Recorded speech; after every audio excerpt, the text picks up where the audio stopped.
2014년 6월 22일 한국 군대에서 충격적인 사건이 하나 발생했습니다. 최전방에서 근무하던 그 병사가 이 총기 난사 사건을 일으켜서 무려 5명이 사망을 하고 9명이 중상을 입었습니다. 군대에서는 있을 수가 없는 일이죠.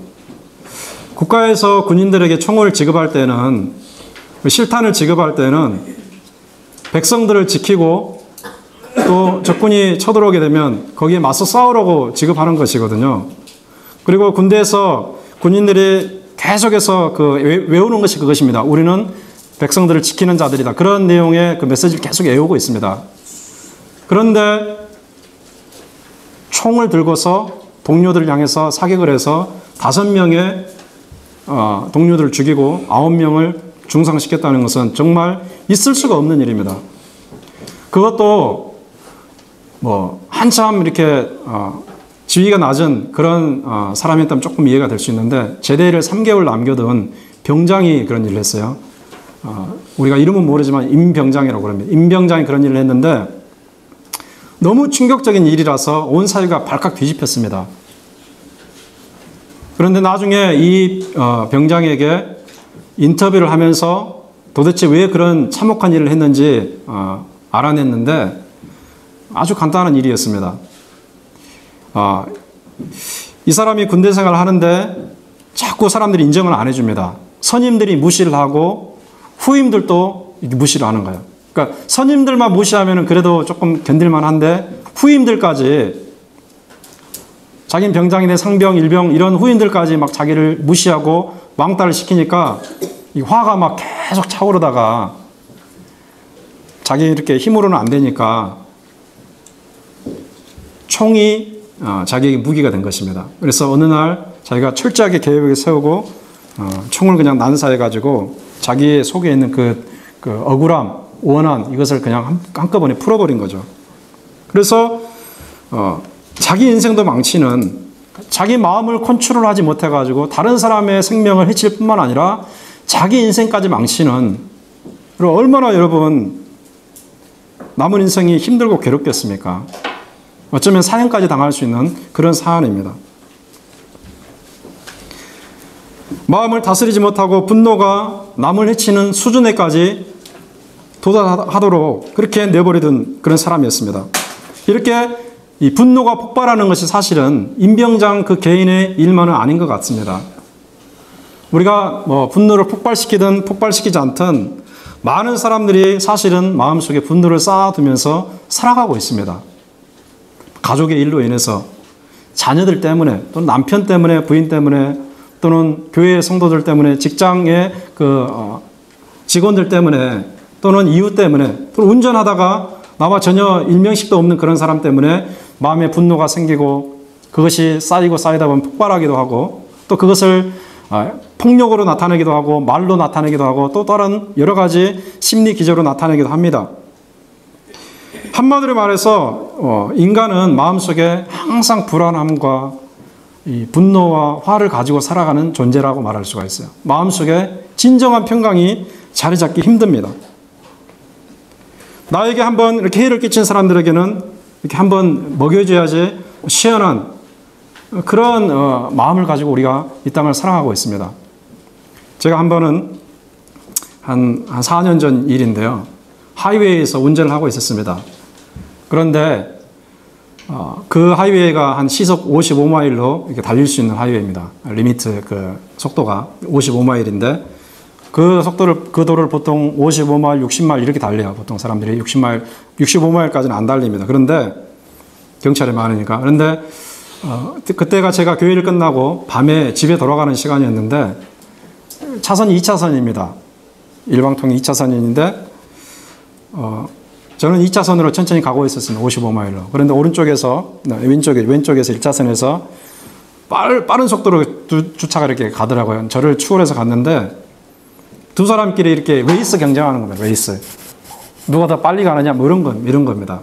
그런데 뒤에 가던 차가 앞차를 이렇게 추월하니까 그 추월당한 차가 막 경적을 울리면서 쫓아갑니다. 그러더니 다시 이 사람이 또 추월합니다. 그래서 하이웨이에서 막 이렇게 엄청난 사고가 일어날 수 있는 그런 상황이 연출되었습니다. 한국에서도 유사한 일이 있었잖아요. 얼마 전에 그 지방에서 있었던 일인데 그 외제차를 몰던 그 청년이 28살 먹은 청년이 자기 앞에 한국차가 천천히 간다고 화가 나가지고 극심하게 추월해가지고 큰 사고가 좀 났었습니다. 다 그런 것들이 무엇 때문에 그런 거냐면은 자기를 무시한다는 거죠. 왜 너 나 무시하냐? 이런 겁니다. 자존심 상하다는 거죠. 그러니까 그런 식으로 반응을 하고 심지어 사고까지 일으키는 그런 경우가 흔히 있습니다. 그런데 여러분 미국에서는요, 뭐 여러분들이 저보다 미국에 더 오래 사셨겠지만 좀 운전할 때 조심히 하셔야 됩니다. 총을 가지고 있는 사람도 있고 정신병자도 많습니다. 저도 그런 경우를 많이 당해봤는데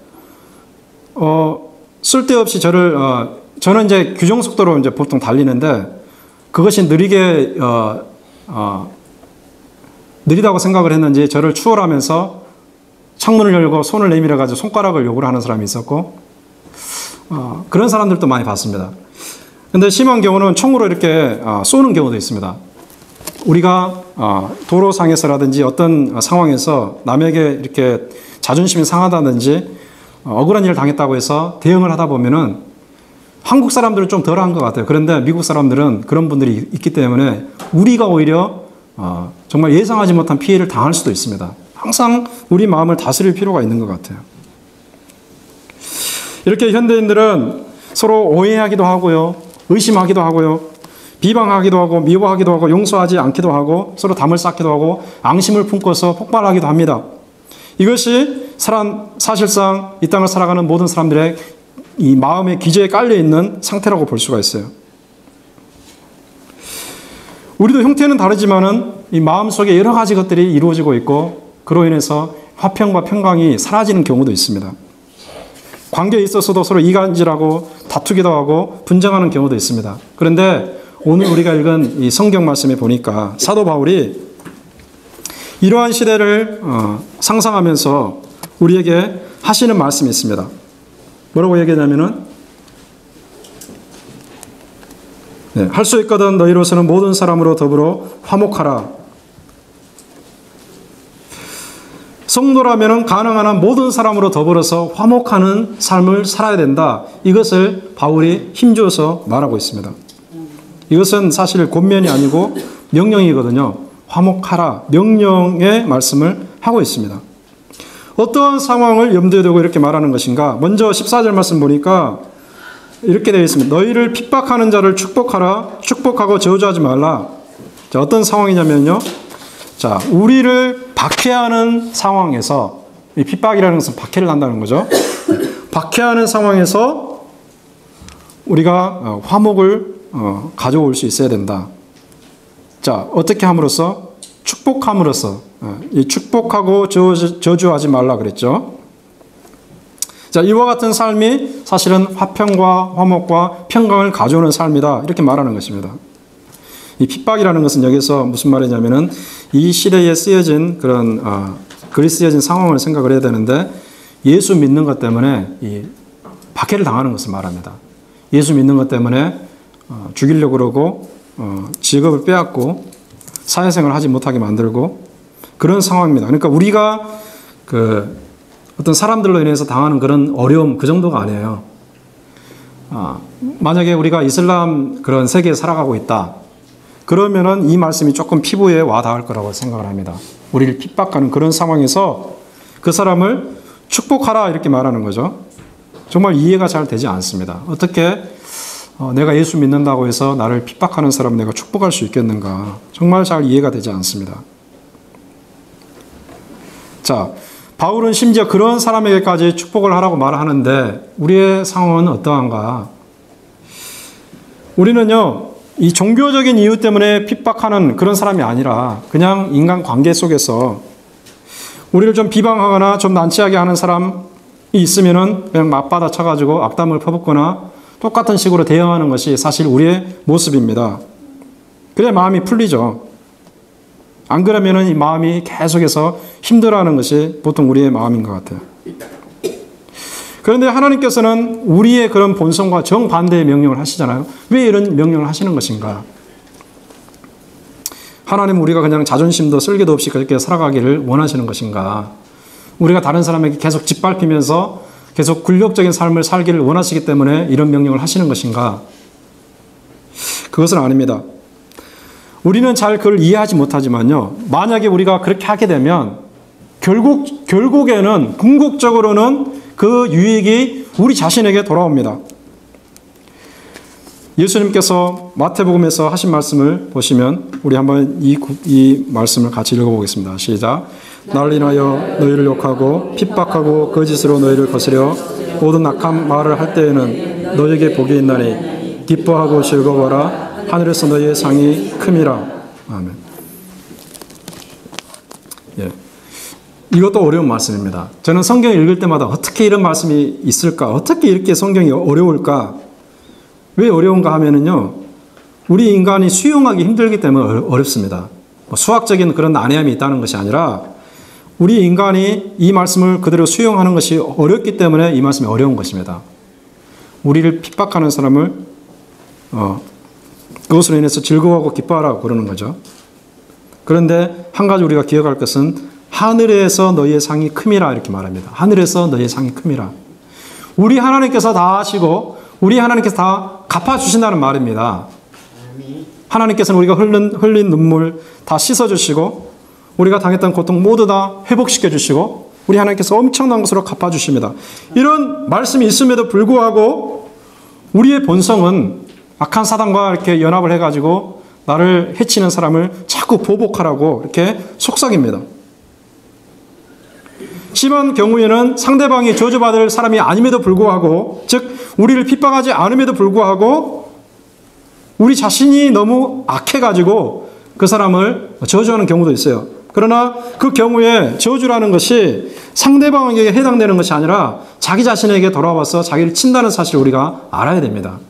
제가 이거는 사실은 이 말씀은 종종 제가 드리는 말씀인데 시편 109편에 보니까 이런 말씀이 있습니다. 저가 저주하기를 좋아하더니 그것이 자기에게 임하고 축복하기를 기뻐 아니하더니 복이 저를 멀리 떠났으며 또 저주하기를 옷 입듯 하더니 저주가 물같이 그 내부에 들어가며 라는 말이 있습니다. 예. 축복하기를 싫어하고 저주하기를 좋아하는 사람은 복이 떠난다는, 자기 복이 멀리 떠난다는 거죠. 저주하기를 옷 입듯 한다 이 말은 그냥 습관적으로 한다는 말입니다. 그러면은 물같이 내부에 들어간다. 이런 물이 얼마나 침투성이 강합니까? 그렇게 들어간다는 거죠. 여기서 우리는 저주라는 부메랑을 던지게 되면 그것이 자기에게 돌아온다는 사실을 알아야 됩니다. 영적인 영역에서 우리가 이 사실을 경험하기도 하고 이 사실을 성경을 통해서 확인할 수도 있습니다. 우리가 누군가를 저주했는데 그 저주가 그 사람에게 합당하지 않으면, 그 사람에게 해당이 안 되면 그것은 고공으로 사라지는 것이 아니라 자기에게 돌아온다는 사실을 알아야 돼요. 우리가 조선시대의 역사를 통해서 이 왕실에서 다른 사람을 막 저주하는 그런 일들을 많이 봤잖아요. 인형을 만들어 놓고 저주하고, 그 다음에 그 무속인을 통해서 저주하고, 이런 일들이 많이 있는데 그런 것들이 귀신이 활동하는 영역에서는 어쩌면은 해당될 수 있을지 몰라도 성령이 활동하는 영역에 있어서는 해당되지 않습니다. 하나님의 진리가 통치하는 곳에서는 저주를 받지 않을 사람인데 그 사람을 저주하게 되면은 그 저주가 그 사람에게 떨어지는 것이 아니라 저주의 말을 한 그 사람에게 돌아와서 그 사람을 친다고 성경이 말하고 있는 것입니다. 그래서 우리는 다른 사람을 적극적으로 축복을 해줘야 됩니다. 내가 저주받지 않기 위해서 저주하지 않겠다. 그런 차원이 아니라 적극적으로 다른 사람을 축복하는 존재가 사실은 예수 믿는 존재입니다. 예수를 믿는 사람의 그런 상태입니다. 이 저주뿐만 아니라 축복 역시 만약에 우리가 그 사람을 축복을 했는데 그 사람에게 해당이 안 되면은 그것이 우리에게 돌아온다는 사실을 예수님이 말씀하시는데 이렇게 말씀합니다. 마태복음 10장에 보니까 그 집에 들어가면서 평안하기를 빌라. 그 집이 이에 합당하면 너희 빈 평안이 거기 임할 것이요 만일 합당하지 아니하면 그 평안이 너희에게 돌아올 것이니라. 아멘. 우리 기독교인들이 어떤 다른 사람의 집을 방문해서 앉자마자 기도하는 것은 사실 이 구절의 근거를 두고 있습니다. 다른 사람의 집에 들어가서 멀뚱멀뚱 쳐다보는 사람들은 사실 이렇게 신앙의 기초가 없는 사람이라든지 신앙생활을 많이 하지 않은 사람들이에요. 오래 하다 보면은 당연히 무릎 꿇고 기도하는 것이구나, 눈 감고 알게 되는데, 그 기도할 때를 뭘 기도해야 되는가? 이거를 기도하라는 겁니다. 그 사람의 집에 들어가면 그 사람의 가정의 평강이 임하기를, 하나님의 그 복이 임하기를 간절히 기도하라는 거죠. 만약에 합당하면, 즉 그 사람이 그 사람의 축복의 기도가 그 사람에게 합당하면 그 복이 거기 임한다는 거죠. 그러나 합당하지 않으면 어떻게 되는가? 그것이 기도한 사람에게 돌아올 것이다. 이렇게 말하는 것입니다. 그러니까 우리가 자기가 그 복을 받기 위해서 그렇게 하는 사람이 있겠습니까? 그런 사람은 없겠지만은 순수하게 그 사람의 그 평안과 번영과 안녕을 빌어주라는 거죠. 이것이 예수를 믿는 사람이 취해야 될 기본적인 자세다. 주님이 그렇게 말하는 것입니다. 특별히 여러분, 다른 사람의 집을 방문할 때마다 반드시 그 사람의 가정의 평강과 복을 위해서 여러분 기도하시기 바랍니다. 이것이 우리 성도들의 바른 자세예요. 자, 그런데 우리가 말하는 것이, 또 우리가 마음에 품는 것이 무엇인가? 과연 다른 사람을 축복하는 것을 마음에 품고 말하고 있는가? 아니면 다른 사람을 희롭게 하기를, 저주하기를 원하는 마음에서 마음을 품고 또 말하는 것인가? 우리는 사도 바울의 이 메시지를 다시 한번 귀를 기울여야 될 필요가 있습니다. 17절과 18절에 보니까 바울이 연속해서 우리에게 하시는 말씀은, 아무에게도 악으로 악을 갚지 말고 모든 사람 앞에서 선한 일을 도모하라. 할 수 있거든 너희로서는 모든 사람으로 더불어 화목하라. 이것은 무슨 말이냐면요, 내가 원수를 갚을 수 있는 상황에도 악으로 악을 갚지 말라는 말입니다. 내게 원수 갚을 수 있는 능력이 생겼습니다. 자, 그러나 그런 상황에서 원수를 갚지 말라는 거죠. 상대방이 공경에 처했습니다. 아주 좋은 상황이 왔습니다. 그때에 그 상황을 이용하지 말고 오히려 선으로 악을 이기라는 거죠. 자, 이렇게 대응하고 반응하는 것이 적극적으로 화평을 만들어가는 삶이 되는 것입니다. 자, 원수를 갚아야 되는 상황에서 왜 우리가 악으로 갚아서는 안 되고 선으로 그것을 갚아야 되는가? 왜 악으로 갚아서는 안 되고 선으로 갚아야 되는가? 사실은 악으로 악을 갚는 것이 우리의 본성이 요구하는 겁니다. 사실은 그렇습니다. 악을 선으로 갚는다면 오히려 이것이야말로 우리의 정의로운 본성에 어긋나는 것처럼 보입니다. 그렇죠? 다 정의감이 있잖아요, 여러분. 정의감이 있기 때문에 악한 것에 대해서는 악하게 때리고 선한 것에 대해서는 선한 것을 보상하는 것이 정의에 맞는 거거든요. 그런데 악으로 갚지 말라 한다. 이것은 정의로운 본성에 어긋나는 것이 아닐까? 하나님은 왜 이것을 우리에게 자제시키시고 오히려 우리의 본성과 다른 것을 명령하시는 것일까? 하나님께서 정의가 세워지는 것을 원치 않으시는 것일까? 우리가 충분히 생각할 수가 있습니다. 그러나 사실은 그렇지 않습니다.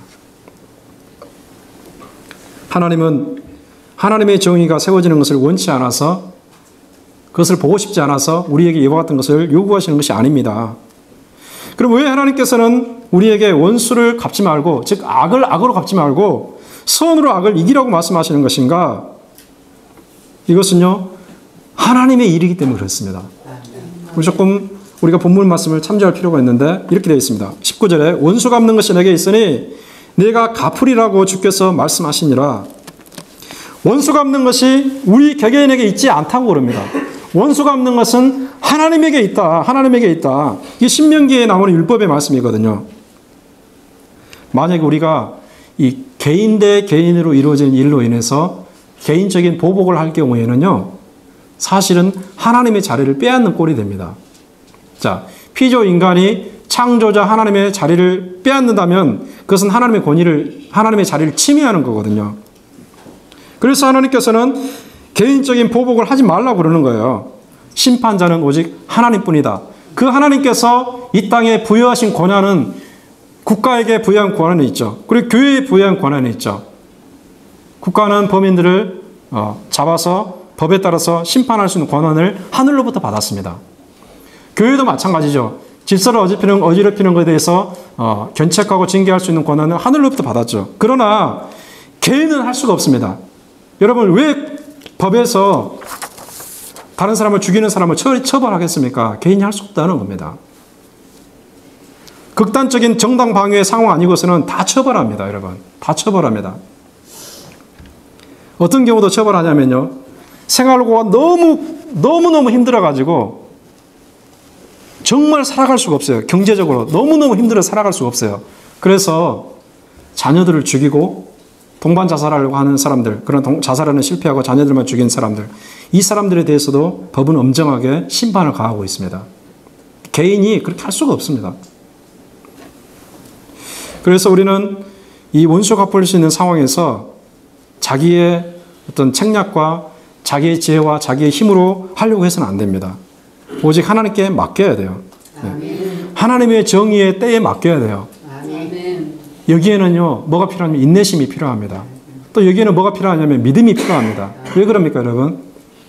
하나님이 하실 것이라고 확실하게 믿지 못하면 그렇게 못하잖아요. 그렇죠? 또 하나님이 하실 때까지 기다려야 되잖아요. 내 본성으로는 지금 당장 해야 되는데 하나님은 하나님의 때에 하시거든요. 그렇기 때문에 내가 원수 갚을 일을 하나님께 맡기기 위해서는 하나님에 대한 절대적인 신뢰가 필요하고 하나님을 끝까지 기다리는 그 인내가 필요한 것입니다. 자, 이와 같은 사실을 직접 몸으로 경험한 사람이 있어요. 다윗의 이야기인데 여러분 수없이 이 이야기를 들었을 것입니다. 다윗은 정말 미쳐 날뛰는 사울을 향해서 보복할 수 있는 기회가 여러 번 있었습니다. 사울은 질투심 때문에 자기 사위 다윗을 죽이려고 그랬어요. 자객을 보내기도 하고 자기 군대를 이끌고 쳐들어가기도 하고 또 다른 그 동네 사람들에게 명령해가지고 다윗을 잡게 하기도 하고 수없이 다윗을 죽이려고 했는데 다윗이 드디어 그 장인 사울을 보복할 수 있는 기회를 찾았습니다. 그리고 다윗의 그 부하들은 부추겼어요. 지금이 기회입니다. 하나님께서 보복하도록 당신에게 기회를 주십니다. 자, 빨리 합시다. 그때에 다윗이 자기 장인어른 사윗을 죽이는 것을 주저하면서 어떻게 말하냐면요. 이렇게 말합니다. 나는 내 손을 들어 내 주를 해치지 아니하리니 그는 여호와의 기름 부음을 받은 자가 됨이니라. 여호와께서는 나와 왕 사이를 판단하사 나를 위하여 왕에게 보복하시려니와 내 손으로는 왕을 해하지 않겠나이다. 이것은 나중에 사울왕에게 하는 얘기입니다. 고백처럼 하는 얘기였어요. 사울왕에게. 나는 왕을 보복하지 않겠습니다.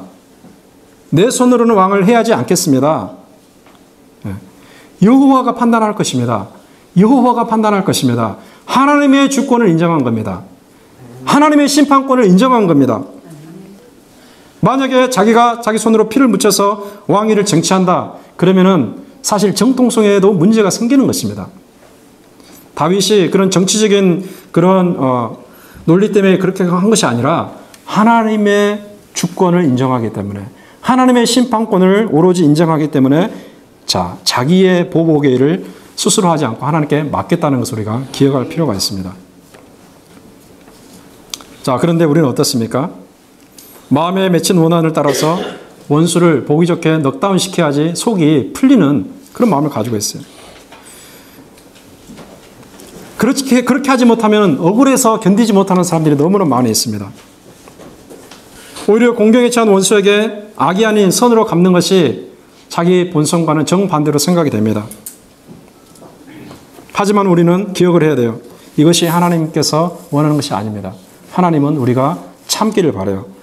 우리가 하나님께 맡기기를 바라요. 우리가 하나님께 맡기게 되면은 그리고 우리 손으로는 그 사람에 대해서 선을 행하게 되면은 어떠한 효과가 생기겠는가? 나의 원수가 잘 되는 것 정말 난 두고 볼 수 없는데 그런 억울한 일이 생기는 것이 아닙니다. 내 원수에 대해서 선을 행하게 되면은 어떠한 효과가 생기냐면요. 굉장히 심오한 효과가 나타난다고 바울이 말하고 있는데 원수가 자기가 행한 잘못을 스스로 뉘우치고 깨닫게 되고 회개하는 자리에 이르게 된다라고 말합니다. 여러분 한번 이 구절 읽어보겠습니다. 시작. 내 원수가 줄이거든 먹이고 목마르거든 마시게 하라. 그리함으로 내가 숯불을 그 머리에 쌓아 놓으리라. 아멘. 이것은 주님의 말씀과도 똑같죠. 산상수훈에서 하셨던 주님의 말씀과도 똑같습니다. 원수에게 선으로 갚으라는 말입니다. 그 사람이 굶주리면 먹이고 목마르거든 마시게 하라. 그리함으로 숯불을 그 머리에 쌓아 놓는 꼴이 된다. 자, 이것은 무슨 말이냐면요. 그 당시에 풍습을 좀 알아야 되는데, 그 고대 이스라엘 여인들은 그 아궁이에 그 숯불이 꺼지지 않도록 관리해야 될 책임이 있었다고 합니다. 그런데 만약에 꺼지게 되면은 다시 살려야 되니까 어떻게 하겠습니까? 그 화로를, 돌로 만들어진 화로를 머리에 이고서 이웃을 찾아갑니다. 이웃을 찾아가서 숯불을 좀 빌리게 됩니다. 그러면은 불씨가 있는 사람은 이 불씨를 얻으러 온 사람에게 그 머리 위에 놓여져 있는 그 화로에 그 숯불을 올려주는 일을 하게 됩니다. 불씨를 얻으러 온 사람이 심지어 자기와 관계가 안 좋은 원수라 할지라도 그렇게 해야 됩니다. 이렇게 해서 숯불을 받아오는 사람은 이제 어떤 생각을 하게 되냐면 자기 자신의 게으름과 자기 자신의 악함과 이런 것을 생각하면서 부끄러움을 느끼고 회개하게 되고 삶을 새롭게 만들어가게 된다고 합니다. 즉 머리에 숯불을 쌓아 놓는다는 말이 그런 말이에요. 그 사람에게 뭔가를 베풀게 되면은 그 사람이 스스로 뉘우치고 회개하고 돌아오게 된다는 것을 여기서 말하고 있는 것입니다. 결국 우리는 하나님께서 말씀하시는 이 핵심을 알아야 되겠죠. 자기하고 친한 사람이 아니라 할지라도 심지어 원수라 할지라도 그 사람의 머리에 숯불을 쌓아놓는 그런 일을 우리가 부지런히 해야 되는 것입니다. 이렇게 함으로 인해서 우리의 마음이 녹아져 내리게 되고 회개하는 삶으로 바뀌게 되는 것입니다. 여러분의 삶을 한번 돌이켜보시기를 바랍니다. 우리의 삶을 한번 생각을 해봐야 돼요. 우리는 과연 이와 같은 성경의 명령을 듣고서 이 명령을 우리의 삶에 적용을 하고 있는 것인가?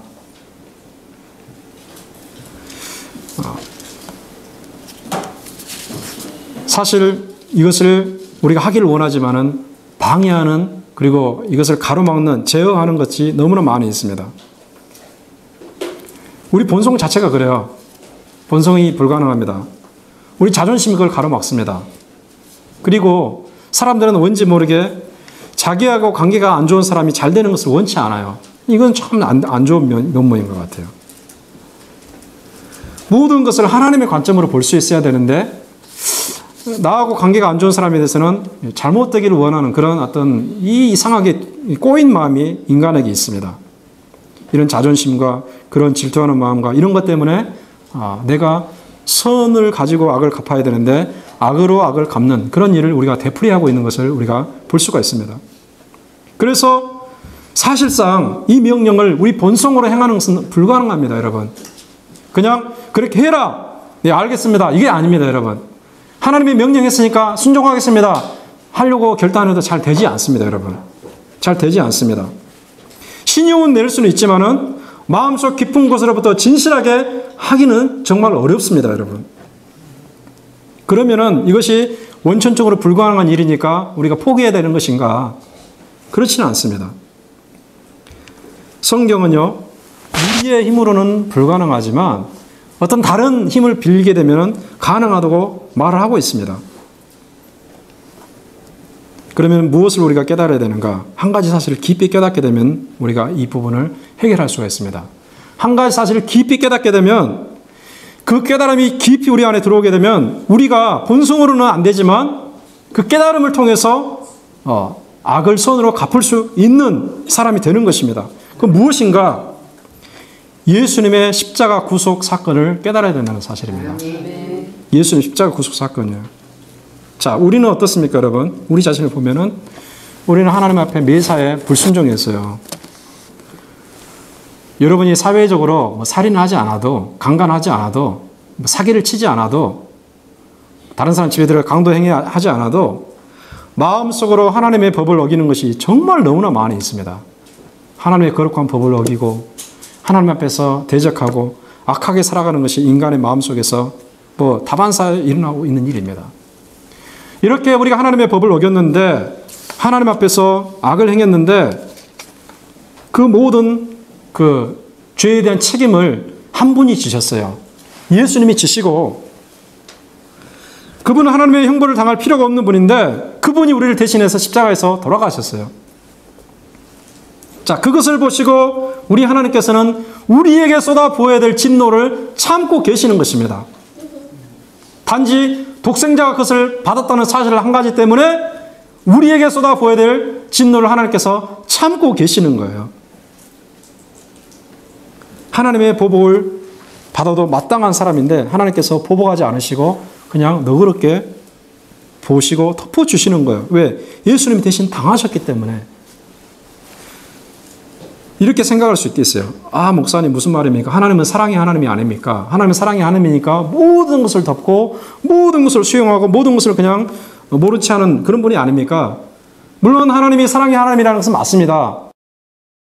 그런데 우리가 하나님의 속성을 생각할 때 또 다른 한 면을 더 생각을 해야 돼요. 무엇입니까, 여러분? 정의의 속성입니다. 하나님 여러 가지 성품을 가지고 계시는데 사랑의 성품뿐만 아니라 공의로운 성품도 갖고 계세요. 그렇기 때문에 죄에 대해서는 절대로 간과할 수가 없습니다. 하나님께서는. 죄는 차마 눈 뜨고 볼 수가 없는 분이 하나님이십니다. 인간은 죄를 그냥 눈 감아 넘어가는 경우도 있어요. 그냥 유야무야 이렇게 만드는 경우도 있어요. 그런데 하나님만큼은 죄를 간과할 수가 없습니다. 티끌만큼도 간과할 수가 없습니다. 하나님이 레위기에서 그렇게 말했어요. 나는 거룩하니 너희도 거룩하라 그렇게 말했습니다. 하나님 앞에서는 죄가 어떻게 도망갈 구멍이 없습니다. 하나님은 사랑뿐만 아니라 공의로운 성품도 갖고 계세요. 그렇기 때문에 하나님은 죄의 문제를 해결해야 되는데 우리에게 쏟아부으면 어떻게 되겠습니까? 한 사람도 구원받지 못하고 다 멸망에 빠지고 말 것입니다. 다 하나님의 진노 아래서 고통을 당하고 말 것입니다. 그래서 하나님이 우리를 너무 불쌍히 여기셔서 대신해서 우리의 죄의 책임을 감당할 사람을 세운 거죠. 그분이 바로 하나님의 아들 독생자 예수 그리스도입니다. 예수님께서 우리를 대신해서 화목의 제물이 되었기 때문에 우리 역시 이 사실을 깨닫게 되면 그 예수 그리스도의 구원의 은총으로 용서의 은총으로 우리가 그것을 할 수 있게 되는 것입니다. 예수님께서는 그런 일을 우리에게 하셨을 뿐만 아니라 우리에게 그와 같은 일을 하라고 그런 직분을 주셨습니다. 그 직분이 무엇인가? 바로 다른 사람을 화목하게 하는 직책입니다. 사도 바울이 그 사실을 깨닫고 고린도후서 5장에서 그렇게 말합니다. 우리는 하나님 아래서 화목하게 하는 직책을 받았다고 말합니다. 이 화목하게 하는 직책이 무엇인가? 그것은 두 가지 의미를 포함하고 있습니다, 여러분. 기본적으로 인간은 하나님과 화목하지 않고 있습니다. 기본적으로 인간은 하나님의 원수가 되어 있고 하나님이 대적하는 상태입니다. 그렇기 때문에 복음을 전해서 한 사람을 생명길로 이끌어내게 되면 그것이 곧 화목하게 하는 직책을 감당하는 것입니다.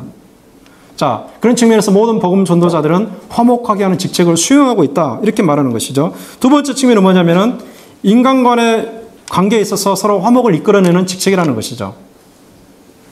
자, 이와 같은 것을 예수님께서 하셨고 바울이 또 우리에게 요구하고 있다는 사실을 알아야 됩니다. 이 직책을 받기 위해서, 이 직책을 수용하기 위해서 우리에게 필요한 능력이 한 가지가 있는데요. 우리에게 필요한 능력이 한 가지가 있는데 그 능력이 무엇인가? 그것은 그리스도의 평강으로 우리의 마음이 충만해지는 것입니다. 그리스도의 평강으로 우리의 마음이 충만해지는 것입니다. 여러분, 이 평강이라는 것은요, 원래 그 평강이라는 말을 샬롬으로 우리가 씁니다. 샬롬. 그래서 이스라엘 사람들은 만날 때마다 샬롬 그러는데 샬롬이 뭐냐면은 이 하나님의 임재로 너무 가득 차가지고 부족함이 없는 상태를 말합니다. 우리 예배를 드릴 때 하나님의 임재를 갈망하잖아요. 하나님께서 임재하기를 원합니다. 하나님 임재를 갈망하는데 하나님의 임재로 충만해져가지고 이 부족함이 없는 상태를 샬롬이라고 그러고 한국말로는 평강이라고 그렇게 말합니다. 그렇기 때문에 이 평강이라는 것은 원래 우리의 것이 아닙니다. 우리의 마음에서 만들어지는 것이 아니고 우리 노력으로 개발할 수 있는 것이 아닙니다. 오직 하나님만이 우리에게 주실 수 있는 것이 바로 평강입니다. 그것을 하나님께서 무엇을 통해 주시는가? 성령을 통해서 주세요. 성령을 통해서. 우리가 갈라디아서를 보면은 하나님께서 성령의 열매들을 말씀하시는데 그 중에 하나가 평화입니다. 평화. 성령이 우리 안에 역사하실 때에 하나님의 평강을 우리가 충만해진다는 거죠. 그리고 그 하나님의 평강이 충만할 때에 비로소 우리가 화목하게 하는 직책을 수행할 수 있다. 이렇게 성경을 말하고 있습니다. 여러분 사도 바울이 하는 말을 우리 한번 들어봅시다. 같이 읽어보겠습니다. 시작. 그리스도의 평강이 너의 마음을 주장하게 하라. 아멘. 주장하게 하라는 거죠. 주장한다는 말이 무슨 말입니까, 여러분? 그것이 좌지우지하도록 내버려 두라는 말이에요. 자, 우리 마음을 우리 스스로가 좌지우지하지 말고 그리스도의 평강이 너희 마음을 좌지우지하도록 그것을 내어주라 이 말입니다. 주장하게 하라 그 말입니다. 서로 참아줘야 됩니다. 그리스도의 평강이 우리 마음을 주장하게 함으로 인해서 참아주고 그리고 그 사람과 화평의 관계를 유지하라는 말입니다. 자, 이것이 우리의 노력과 우리의 능력이 아닌 하나님의 능력으로 그리스도의 평강이 우리 마음에 충만하게 임함으로 가능하다는 것을 우리가 알아야 됩니다. 만약에 그리스도의 평강이 우리 안에 찾아오게 되면요, 먼저 일어나는 현상이 한 가지가 있습니다. 그리스도의 평강이 우리 마음을 주장하게 되면 어떤 현상이 발생하냐면은 우리가 다른 사람과 화평의 관계를 이루기 전에 먼저 우리 자신의 마음이 충만히 평강으로 가득 차게 됩니다. 즉 우리 마음이 샬롬으로 가득 차게 된다는 사실입니다. 마음속이 샬롬으로 가득 찬 사람만이 그 샬롬의 일을 이루어낼 수 있다고 성경이 말합니다. 만약에 우리 마음속에 샬롬이 없는데 항상 마음이 불안하고 마음이 거칠고 마음이 화로 가득 차 있는데 어떻게 이 화목의 사역을 화평의 일을 우리가 감당할 수가 있겠습니까? 그래서 우리는 무엇을 간구하는가? 그리스도의 평강이 우리 마음을 주장하도록 이 부분을 놓고 하나님께 간구할 필요가 있습니다. 핵심은 다시 기도로 돌아가는 것입니다, 여러분. 그냥 그리스도의 평강이 우리 마음을 주장하는 게 아니에요, 여러분. 성경 읽는 거 중요합니다. 성경 읽어 하나님 뜻을 깨닫게 되겠죠. 그러나 성경 읽는 것으로 여러분 다 되지 않습니다. 다시 우리가 기도로 돌아가게 되는데 기도를 통해서만이 그리스도의 평강이 우리 마음을 주장하게 되는 것이거든요. 아멘. 여러분 현대인들의 기도 생활이 너무나 잘못된 경우가 많이 있습니다. 너무나 많은 사람들이 그냥 자식이 잘 되고 내 사업이 잘 되고 이런 것만 기도하는 사람들이 너무나 많아요. 그런 기도는요 불교에 가서도 할 수가 있고 우상 앞에 가서도 할 수가 있습니다. 우리 기독교인들의 기도는요 무슨 기도가 되어야 되는가? 하나님 내 마음을 주관하여 주시옵소서. 하나님 나의 죄악된 본성에서 돌이키게 하시고 오직 하나님의 말씀과 하나님의 영으로 충만하게 역사하여 주시옵소서. 나를 통해서 하나님의 살아계심이 증거될 수 있도록 역사하여 주시옵소서. 우리가 하나님의 다스리심, 하나님의 그 영이 충만하게 임하는 것을 위해서 우리가 기도해야 됩니다. 주님이 끊임없이 우리에게 말하는 것은 우리 자신을 부인하라는 거예요. 우리 자신을 부인하지 않으면 우리는 주님의 제자가 될 수가 없고 주님의 길을 따라갈 수가 없습니다, 여러분. 주님 앞에서 우리는 우리 스스로의 그런 죄악된 본성을 자꾸 부정하고 부인하고 멀리하고 거기서 떠날 필요가 있습니다. 떠나지 않으면 우리는 거기에 머물러 있으면 하나님의 일을 할 수가 없습니다. 아멘. 여러분 기독교인들이 한국에 1000만 명이 있습니다. 그럼에도 불구하고 한국 기독교는 정말 사회에서 아무런 영향력을 발휘하지 못하고 이 세상에 70억 인구 중에서 20억 이상이 기독교인이라고 말합니다. 그런데 기독교가 사실 큰 일을 하고 있지는 않은 것 같습니다. 왜 그러한가? 참 기독교인이 많지 않기 때문에 그렇습니다. 제가 지난주에 책 한 권을 읽었는데 그 목사님이 하시는 말씀이 자기가 직접 경험했다는 거예요. 직접 경험했는데 한때는 자기보다 훨씬 더 신앙이 좋아 보였고 한때는 자기보다 훨씬 더 교회 봉사를 많이 했고 한때는 자기보다 더 전도와 선교에 열정이 있었던 사람들인데 어떤 계기를 통해서 교회를 떠나고 지금은 완전히 완악한 상태, 완전히 강팍한 상태에 사로잡혀가지고 신앙생활을 아예 안 하고 있다는 거예요. 그 사람은 지옥 간다고 분명히 그 사람 얘기를 합니다. 왜 그렇습니까, 여러분? 주님이 말씀하셨어요. 좁은 문으로 들어가라고 얘기했잖아요. 좁은 문으로 들어가는 사람은 적다고 얘기했습니다. 생명으로 인도하는 문은 좁고 협착해서 찾는 이가 적다라고 되어 있습니다. 과거에는 한때 신앙생활을 한 것처럼 보였지만, 과거에는 한때 누구보다 열심히 교회를 섬기는 것처럼 보였지만, 과거에는 누구보다 더 열심히 복음을 전하고 선교에 앞장선 것처럼 보였지만, 심지어 선교도 다녀왔는 것처럼 보였지만, 그 사람이 어떤 계기를 통해서 완악하게 되고 강팍하게 돼서 교회를 떠나고 지금은 불신자보다 더 악한 상태라고 그 목사님이 얘기하는 것을, 그 사례를, 케이스를 3개나 얘기해, 3개나. 그렇게 말하면서 그 목사님은 단정적으로 하는 말이 절대로 구원받을 수 없다고 그러는 거예요. 구원이 그 사람에게 있지 않다는 거예요. 마치 구원받았던 것처럼 과거에 보였다는 사실이죠. 히브리서 말하는 것처럼. 우리는 끊임없이 기도해야 됩니다. 기도를 통해서 뭐를 추구할 것인가? 하나님께서 우리 마음을 다스려 달라고. 그리스도의 평강이 우리 마음을 다스려 달라고. 하나님의 샬롬이 우리 가운데 충만하게 임하게 해달라고.